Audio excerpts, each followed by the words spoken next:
আমি ফেসবুকে প্রতিদিন যে হ্যাশট্যাগুলো দিয়ে থাকি ওই হ্যাশট্যাগুলো ফেসবুক নিজেই সাজেস্ট করে নাকি আমি নিজের মন থেকেই দিয়ে দিই।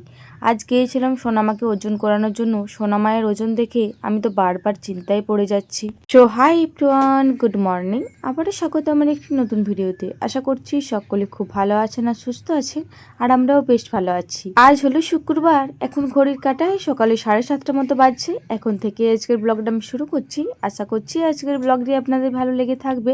সোনামা উঠেছে 6:45 মতো বাজবে, ওইরকম টাইমে উঠিয়ে পরে ওকে খাবার খাইয়ে ক্লিনিং করিয়ে রেডি করিয়ে দিয়েছি। তো রেডি করানোর পর থেকে ও আমার আঙুলটা ধরে শুধু চারিপাশ ঘুরছে। ওর মানে বাইরের দিকে ঘুরতে যেতে ইচ্ছা করছে, তবে আমি তো বাইরের দিকে নিয়ে যাচ্ছি না, আমি এই ঘরের মধ্যেই এই দিক ওই দিক ঘোরানোর চেষ্টা করছি। তবে ওর তো আর মন তৃপ্তি হচ্ছে না। আর ও তো কাদা একদমই পছন্দ করে না। ওর জুতোর কাছে অল্প পরিমাণে কাদা লেগে গিয়েছিল, ওইটার জন্যই খুঁতখুঁতুনি দেখুন বারবার শুধু জুতোটার দিকেই তাকাচ্ছে। আর তো মোটেও নিচে থাকবে না, ওই যে একবার পায়ের মধ্যে কাদা লেগে গিয়েছে, আরও মোটেও নিচে থাকবে না। এরপরে কলে চাপার জন্য বায়না নিয়েছে।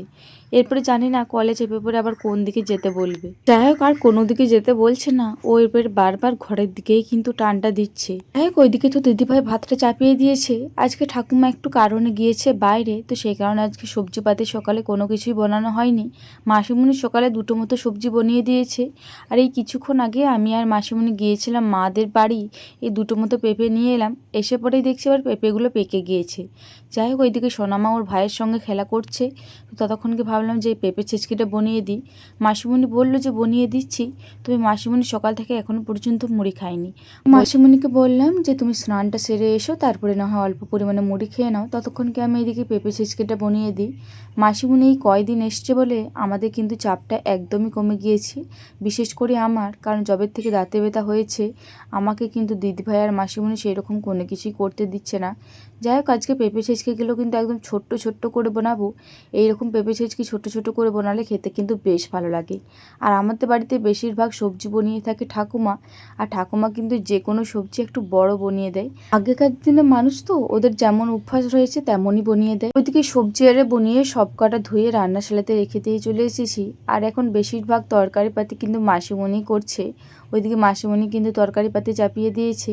এইদিকে সোনামাকে খাবার খাওয়ানো হয়ে গিয়েছে, এরপরে ঘুম পাড়তে যাব। আজকে সকাল থেকেই একটা এত অসুবিধা হয়েছে, আজকে সকাল থেকে কারেন্টটা নেই কেন জানি না। আর আজকে সকাল থেকেই আমাদের কলটা ভীষণই ডিস্টার্ব হচ্ছিলো, একদমই জল বেরোচ্ছিল না। তো এই মুহূর্তে বাবা আর বড়মশাই দুজনা মিলে দেখলো যে কলটার একটু অসুবিধা রয়েছে, ওইটাই ভালো করে বাগিয়ে নিচ্ছে। ওইদিকে সোনামাকে ঘুমটা পাড়িয়েছিলাম, তারপরে ওইদিকে সেন্টারে দিদিমণি ফোন করেছিল যে তোমার মেয়েকে নিয়ে ওজন করানোর জন্য এসো। দিদিমণি বেশ অনেকক্ষণই হলো ফোনটা করেছিল, ওই 9টা মতো বাজবে ওইরকম টাইমে। তবে এখন ঘড়ির কাঁটায় 9:30 মতো বাজছে, এরকম টাইমে আমি সেন্টারকে এলাম। যেহেতু সোনামা ঘুমিয়েছিল, তো সেই কারণে সোনামাকে ঘুমন্ত অবস্থায় নিয়ে আসিনি। আমি ভাবলাম যে 10টা পর্যন্ত টাইম দিয়েছে, তার আগে যদি ঘুম থেকে উঠে যায় তারপরেই নিয়ে যাব। বাইরে বেশ ঝিরিঝিরি করে বৃষ্টিও নামিয়েছিল, ওই অবস্থায় সোনামাকে যদি নিয়ে আসতাম তাহলে ভিজে যেত। আপনারা হয়তো দেখলেন যে ছাতা করেই নিয়ে এলাম। তো যাই হোক, ওইদিকে দিদিমণি খিচুড়ি আরে দিচ্ছিল, খিচুড়ি আরে দেওয়া কমপ্লিট হয়ে গিয়েছে। তারপরে এইদিকে এলো।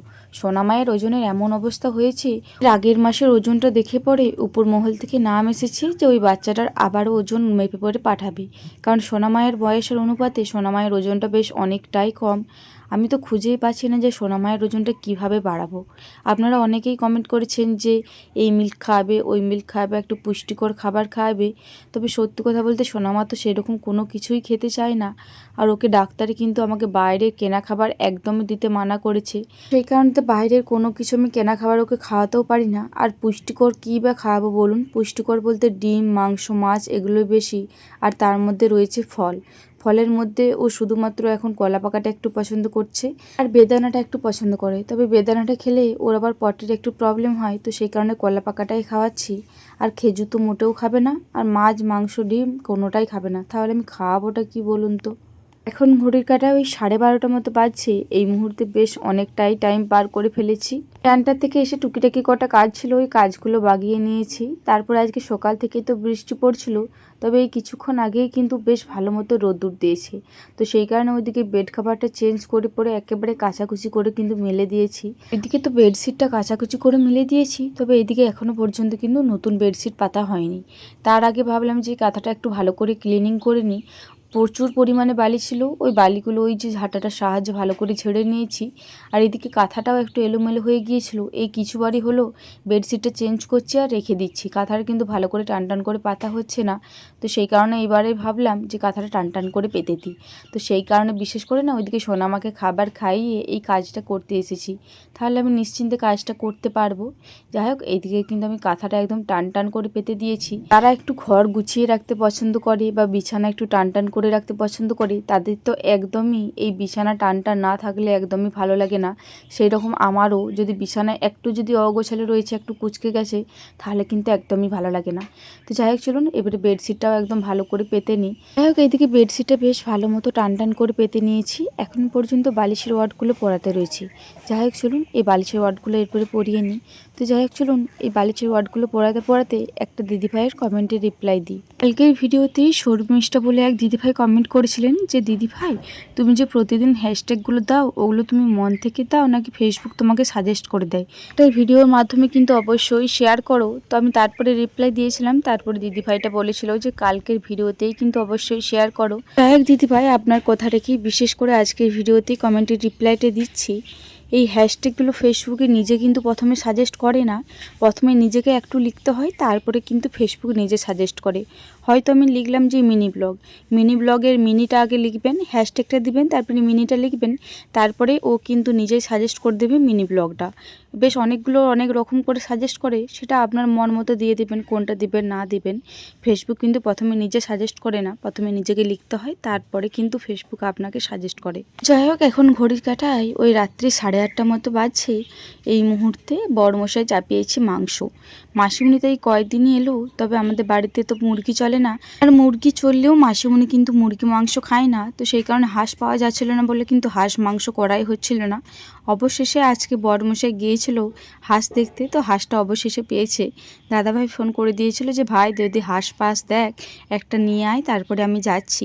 দাদাভাই আসার পরে ওরা দুই ভাই কিন্তু হাঁসটা ভালো করে পরিষ্কার করে নিয়েছিল। তারপরে এদিকে বড়মশাই চলে এসেছিল মশলাটা কষানোর জন্য।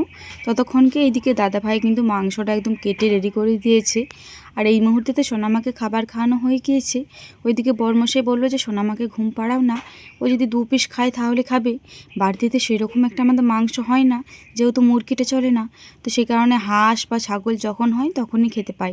তবে এই 19 সাল থেকে সোনামা মোটেও লড়ছে না, আর প্রচুর পরিমাণে গরম করছে। তো সেই কারণে বিশেষ করে ওইদিকে সোনামাকে ঘুম পাড়িয়ে দিয়ে চলে এসেছি। ঘুম পাড়িয়ে দিয়ে আসার পরেই এইদিকে দেখছি বড়মশাইয়ের আমাদের একদম মাংস কষা রেডি হয়ে গিয়েছে। মিনিমাম 6 থেকে 7 পিস মতো রেখেছে। বললো তোমার আর বৌদির আর মাসিমণির জন্য বিশেষ করে রেখেছি। প্রথমে যখন উপরে হাড়ের পিসগুলো দেখলাম, বড়মশাইয়ের উপরে একটুখানি রাগ ধরছিল। জানে যে আমি এখন হাড় চিবাতে পারবো না, তার সত্ত্বেও হাড়ের পিসগুলোই রেখেছে।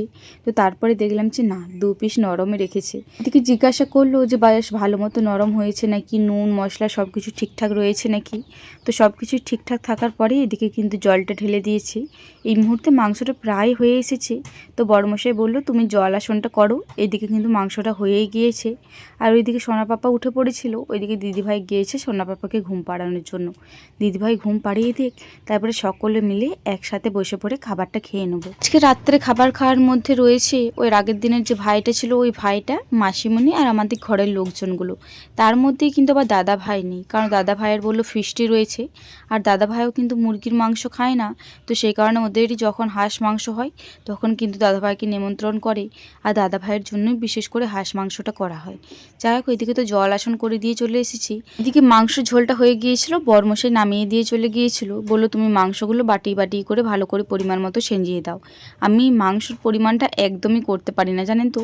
আমাদের বাড়িতে এই মাংস হলেই হয় আমার বা দিদি ভাইয়ের উপরে বেশিরভাগই দায়িত্বটা পড়ে।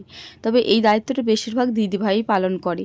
তবে আমার তো মনে হয় দিদিভাই এই মাংসর পরিমাণটা করতে একটু বেশি ভালো পারে। তবে আজকে যেহেতু সোনাপাপাকে ঘুম পাড়াচ্ছিল, তো সেই কারণে তার কোনো কিছুই বলতে পারলাম না।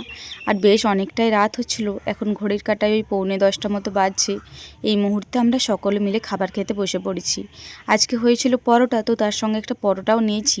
জানি না খেতে পারবো নাকি, তবে দেখলাম যে পরোটাটা ভীষণ নরম হয়েছিল। আজকের পরোটাগুলো সব কটাই করেছিল মাসিমণি। সত্যি বলছি, পরোটাগুলো এতটাই সুন্দর নরম হয়েছিল। আর এই মাংস ঝোলটা দিয়ে খেতে কিন্তু বেশই ভালো লাগছিল। তো যাই হোক, এইদিকে প্রথমে পরোটা দিয়ে খেয়ে নিই, তারপরে না হয় ওইদিকে মাংসের ঝোলটা দিয়ে পরে ভাতটা খেয়ে নেব। এই গরম গরম মাংসের ঝোল দিয়ে গরম গরম ভাত খেতে কী যে ভালো লাগে। আর এর আগের দিনকে না আলু ভাতেটা বেশ অনেকটা করে হয়ে গিয়েছিল, সবাইকার পাতে আলু ভাতে ফেলা গিয়েছিল। তো সেই কারণে আজকে ইচ্ছে করে একদম কম কম করে আলু ভাতে নিয়েছি। আজকে আবার মাংসের ঝোলের সঙ্গে দেওয়া হয়েছে পেঁপে, তো সেই কারণে বিশেষ করে আর আলু ভাতে একদমই দিইনি।